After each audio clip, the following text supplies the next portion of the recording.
Hello everybody and thank you for checking out my Java tutorial. In this part of the series, we are going to go over a bit of Java syntax so that you will have some basic knowledge about the language and how it functions. So let's get started with Java syntax. In the previous video we made our own example of our first program, so I will be skipping the first section here. So, what here is actually important? What is important is that Java is case sensitive. My class with some uppercase letters and my class which is written fully in lowercase letters has different meaning. Even though it sounds the same, it is not the same thing. If we have two classes, one called my class with some uppercase letters and another my class which is written fully in lowercase letters, then those two classes are not the same, and what is more, they can be completely different inside.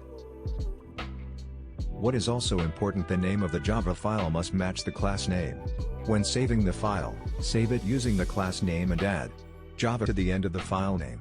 If you are programming on a, let's say, Notepad, and to run the example above on your computer, make sure that Java is properly installed, or what I prefer to do is to leave all that to my IDE so that I don't have to deal with it. Go to the previous video for how to install Java and an IDE. The main method. The main method is required and you will see it in every Java program. Any code inside the main method will be executed. Don't worry about the keywords before and after main. I will explain them bit by bit while during this tutorial series. For now, just remember that every Java program has a class name which must match the file name, and that every program must contain the main method. Now what can we use inside the main method?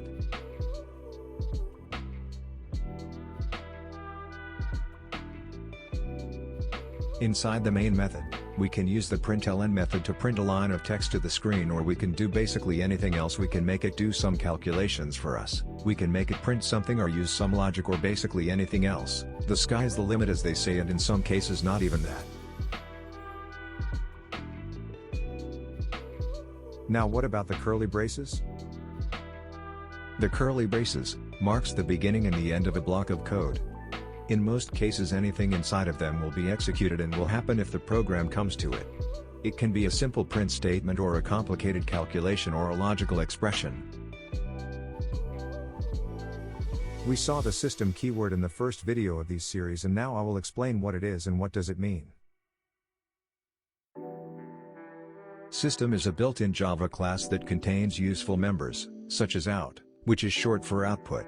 The println method, short for println, is used to print a value to the screen, or a file. Don't worry too much about system, out and println. Just know that you need them together to print stuff to the screen.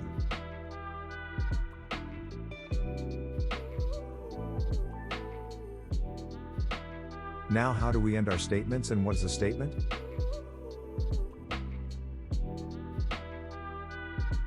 A statement is each line of code. By typing it, we basically give the computer some instructions on how to do something, and we basically say, hey, do this or do that, and we just must end each statement with a semicolon.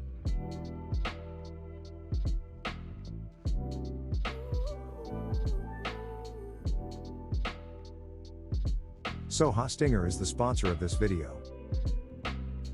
Hostinger offers very good hosting plans for websites. I personally use it and I can't recommend it enough. Right now they have a special offer in which you can get a free domain, lifetime SSL, and DDoS protection for just $2.99 a month with a 12-month subscription. Okay, so in conclusion,